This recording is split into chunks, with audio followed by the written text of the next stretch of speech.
propagande, un terme qu'on attribue aux dictatures régulièrement montrées du doigt par nos médias, par contraste avec nos démocraties occidentales où règne la liberté de la presse. Mais un livre révolutionnaire sorti il y a 30 ans, La fabrique du consentement, d'Hermann et Noam Chomsky a définitivement balayé cette idée reçue. L'idée reçue que les peuples des démocraties sont plus libres d'exprimer leur volonté que dans les dictatures. L'idée reçue que nos médias assurent un rôle de surveillance du pouvoir en place. L'idée reçue qu'ils informent objectivement le public en diffusant une pluralité d'opinions pour nous faire participer au processus démocratique. Car en réalité, les médias fabriquent notre consentement. Ils ne nous disent que ce que le pouvoir en place a besoin de nous faire savoir afin que nous restions dans les rangs. Notre système médiatique fonctionne comme une machine à propagande qui utilise 5 stratagèmes ou filtres. Le premier filtre concerne le contrôle que procure la propriété des médias.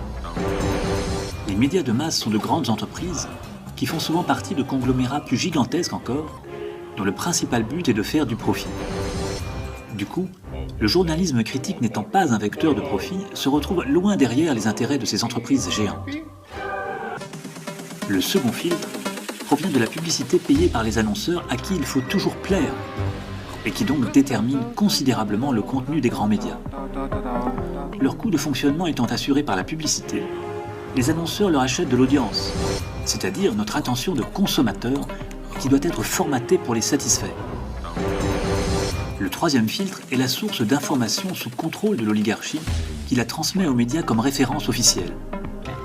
Les gouvernements et les grandes entreprises fournissent les médias en scoop, annonces officielles et autres interviews d'experts, se rendant indispensables au processus journalistique. Ainsi, le journalisme est complice du système pour lui être intimement lié. Car si vous défiez réellement le pouvoir, vous serez poussé dans la marginalité. Vous ne serez plus membre du club, vous perdrez votre carte VIP et vous n'obtiendrez pas votre reportage. Et c'est là qu'entre en jeu le quatrième filtre. Des contre-feux et moyens de pression assaillent les journalistes, les lanceurs d'alerte, les sources qui s'éloignent de la pensée unique imposée. Lorsqu'un discours est gênant pour l'oligarchie, la machine à dénigrement se met en action, discréditant les auteurs, salissant les propos, cherchant à détourner la conversation et à faire diversion. Ce qui incite tout naturellement les journalistes et les médias à s'autocensurer d'emblée. Enfin, le cinquième filtre indispensable pour forger le consentement est la désignation d'un ennemi commun. Communisme, terrorisme, migrants, un épouvantail effrayant qui assure le contrôle de l'opinion publique. 5 stratagèmes pour la machine à propagande de nos démocraties.